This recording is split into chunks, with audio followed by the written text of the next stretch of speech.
De l'autre côté, Mathias Pinès, j'en ai déjà parlé. Alors Mathias Pinès, je dis un petit mot quand même sur lui parce que c'est mon alter ego administratif. On passe notre vie ensemble, hélas, pour se parler que de choses désagréables.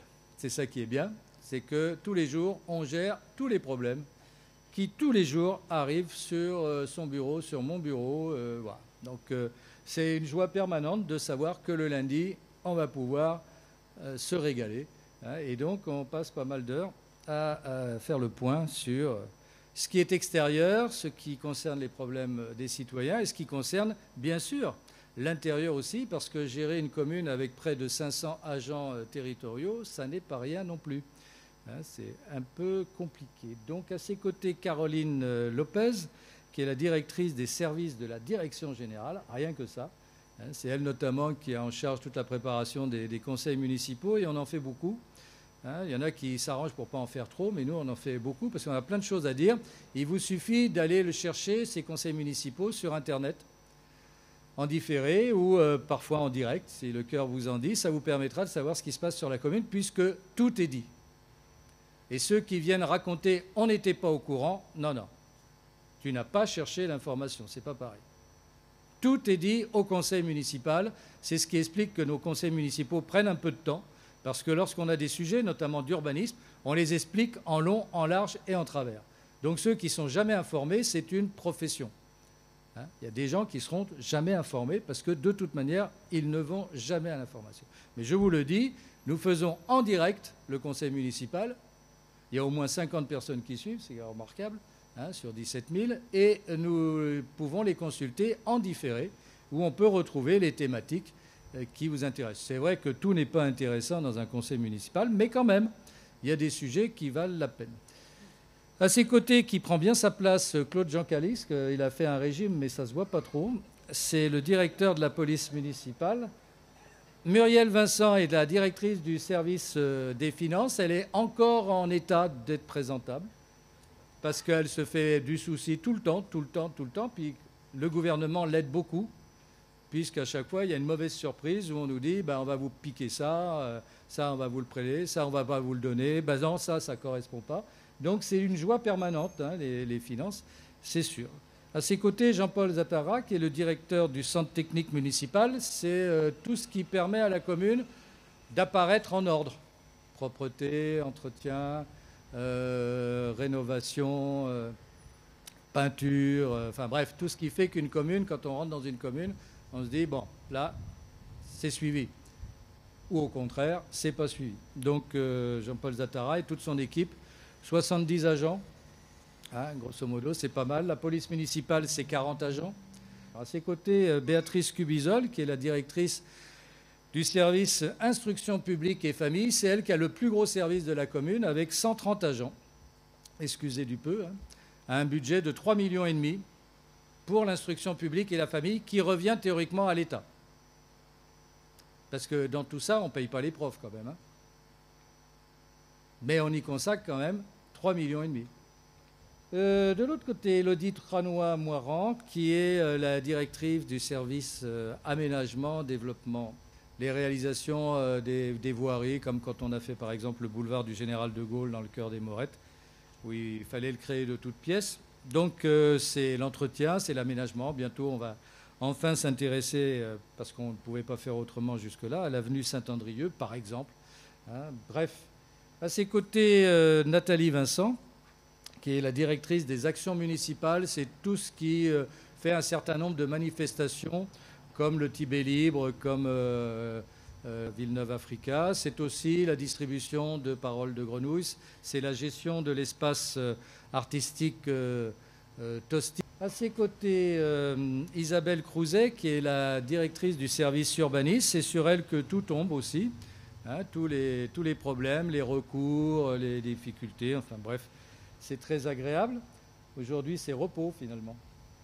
À ses côtés, Isabelle Meurice, c'est la directrice du service culturel, avec notamment la gestion de l'espace culturel André Malraux, entre autres. Et bientôt, on aura la mise en place de Microfolie à l'espace culturel, sur lequel elle travaille avec Thérèse Dartois. À ses côtés, Laure Rosy, qui aujourd'hui représente Karine Boriosi, qui est absente pour raison de santé. Laure Rosy, c'est la petite fée de Villeneuve-Loubet. Voilà. Regardez, elle est sympathique comme tout, non? Vous verrez pourquoi. C'est elle qui gère le patrimoine, les archives, mais c'est surtout elle qui est dans les écoles, c'est surtout elle qui travaille sur les blasons, sur tout ce qui... les enfants des écoles la connaissent par cœur parce qu'elle vient les voir régulièrement. Et donc, Laure Rosy a inventé un jeu qui fait déjà fureur puisqu'il a été présenté au Prince Albert de Monaco et qu'une boutique de Monaco le vend déjà. C'est un jeu qui s'appelle Conspiration sur les bords du Loup et qui oppose les familles Grimaldi aux familles Villeneuve, Romée de Villeneuve. Donc elle a inventé ça. Et je pense que lorsqu'on va faire les journées du patrimoine en septembre, la presse pourra s'y intéresser encore davantage. Alors c'est elle qui gère aussi le passeport du civisme, qui les accueille à la mairie, etc. Enfin, elle fait beaucoup de choses et je mets un peu l'éclairage sur elle parce que d'avoir créé et inventé un jeu d'enfants qui peut-être va avoir un grand succès, et pas pendant les heures de boulot, en dehors des heures de boulot, je précise. Il y en a qui ne savent pas quoi faire, mais elle a de quoi s'occuper. À ses côtés, Sophie Rossi, qui est très très contente de gérer le guichet des familles, parce que là, elle a toute la population qui vient pour s'inscrire, pour les enfants, etc., et démêler tous les problèmes. Enfin bref. Lucie Rouillon, qui est la coordinatrice du comité de prévention locale contre la délinquance, bien que on n'est pas trop à le faire fonctionner, mais en tout cas, elle est la directrice du service Action éducative citoyenne. C'est tout ce qui concerne la jeunesse avec la prévention, notamment sur la santé. Et donc, le bar à eau, la prévention, la lutte contre le sida, etc. Enfin bon, c'est elle qui gère tout ça. Didier Attard, c'est le responsable du service des fêtes, spectacles et fêtes au pôle culturel Auguste Escoffier.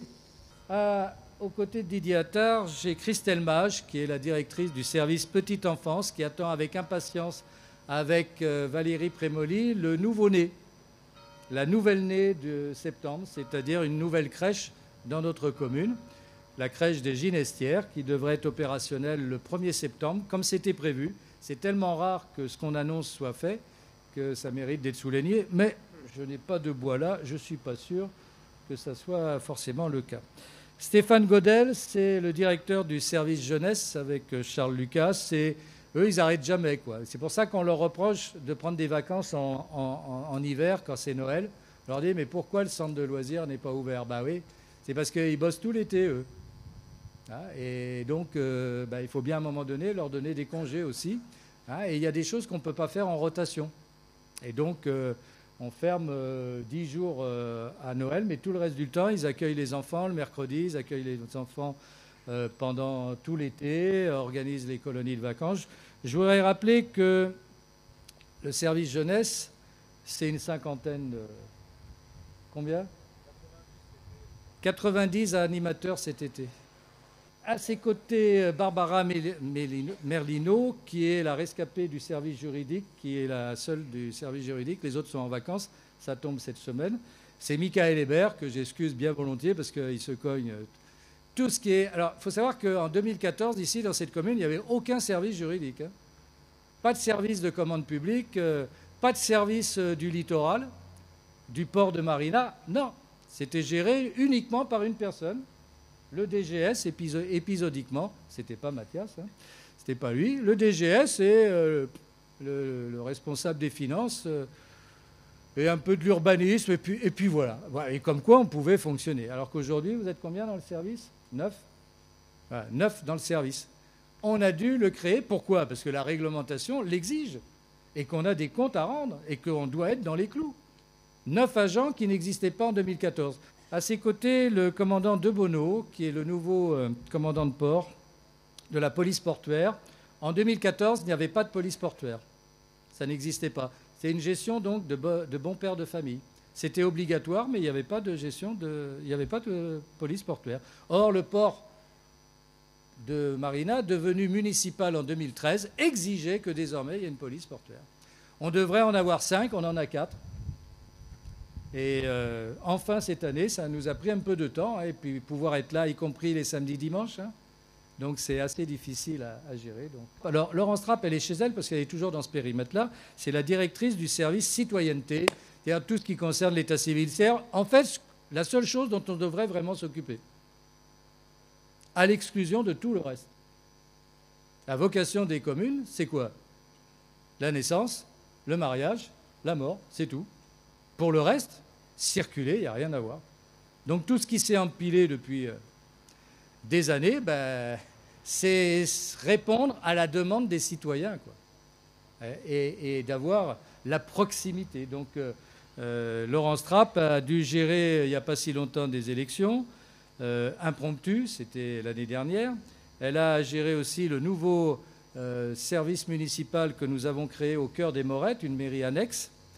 Je rappelle qu'à Villeneuve-Loubet, vous avez une mairie principale, au Ferraillon, une maison d'accueil des services publics qui a permis de conserver les services postaux, mais pas que, avec des services du conciliateur de justice, du service des impôts, entre autres, des assistantes sociales, que vous avez une mairie annexe avenue Cousteau sur les quartiers du bord de mer, entre Marina et les Bouches-du-Loup, et enfin, une dernière mairie annexe que nous venons de créer, pour un coût non négligeable, puisque c'est 1 million d'euros d'investissement en travaux, et puis c'est aussi du personnel en conséquence, avec la police municipale installée sur place, tout cela pour assurer une proximité.